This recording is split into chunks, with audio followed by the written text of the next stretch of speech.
अस्सलाम वालेकुम नाजरीन, आप देख रहे हैं अलर्ट पाकिस्तान। तो नाजरीन, अहम तरीन अपडेट से आपको आगाह करते चलें। आर्मी के नौजवानों ने भी ये साबित कर दिया कि इस कुर्सी पर किस जमात का हक है।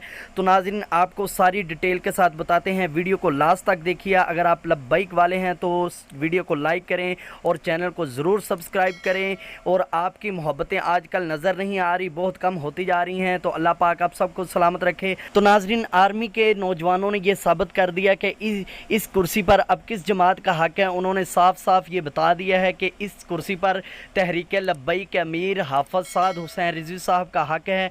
इस बार इंशाल्लाह कोई नहीं आगे आएगा, सिर्फ़ और सिर्फ तहरीक लब्बैक या रसूल अल्लाह इस कुर्सी पर फायज होगी। तो आर्मी चीफ कमर जावेद बाजवा ने भी ये कह दिया, हर बार एक को वोट देते हैं कुछ फ़ायदा नहीं होता, हर बार हम एक को वोट दे के अपना वोट ज़ाया कर लेते हैं। कमर जावेद बाजवा साहब का ये बहुत हैवी बयान आ चुका है नाजरीन। तो इंशाल्लाह आने वाले वक्त में 2023 के इलेक्शन में तहरीक लब्बैक इस कुर्सी पर फायज होगी। इंशाल्लाह ये हम सब का अकीदा है और हम सब ने इसको मजबूत बनाना है। अल्लाह पाक हमारी इस तहरीक को कामयाब करे और नबी पाक के दीन को तख्त पे लाने की तौफीक अता फरमाए।